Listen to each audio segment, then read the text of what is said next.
Selamat malam teman-teman, kembali lagi bersama saya Agil Barki Muhammad dari KPI 4C. Saya akan membahas materi perkuliahan minggu kemarin, yaitu mata kuliah penulisan berita dan artikel dengan dosen kita, yakni Bapak Dr. Adi Kusuma. Langsung saja ke materinya. Pembahasan yang minggu lalu dibahas yaitu tentang pengertian artikel, opini, esai, fitur. Ya, langsung saja ke artikel. Artikel merupakan karangan faktual secara lengkap dengan panjang tertentu yang dibuat untuk dipublikasikan di media daring maupun cetak, dengan bertujuan menyampaikan gagasan dan fakta yang dapat meyakinkan, mendidik, dan juga menghibur. Artikel juga bersifat ilmiah dan juga bisa sebagai opini, namun di dalamnya harus tetap berupa fakta.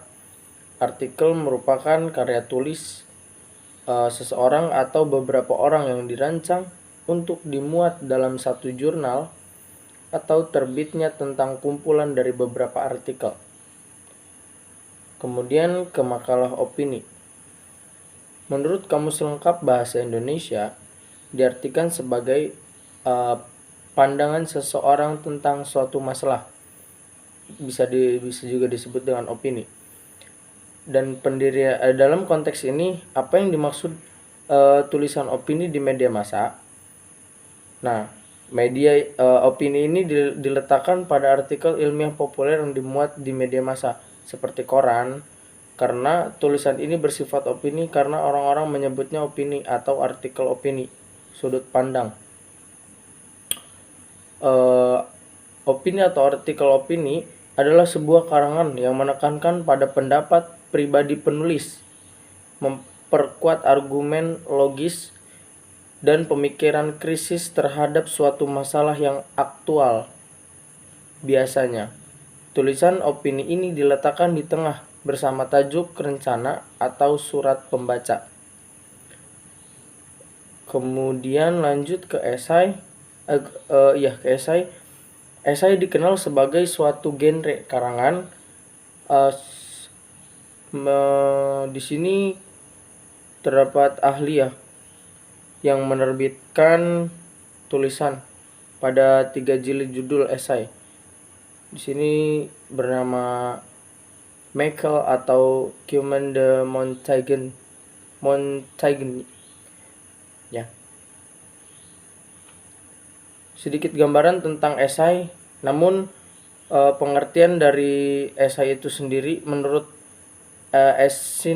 Ensiklopedia Indonesia, esai adalah jenis atau tulisan prosa yang menguraikan masalah dalam bidang kesusastraan, kesenian, kebudayaan, ilmu pengetahuan, dan yang nyata atau tanggapan yang berlaku dengan menggemukakan gagasan dan wawasan pengarangnya sendiri. Kemudian ke fitur. Secara sederhana, fitur adalah cerita atau karangan khas yang berpijak pada fakta dan data yang diperoleh melalui proses jurnalistik. Mengapa disebut dengan cerita atau karangan? Fitur bukanlah penuturan atau laporan tentang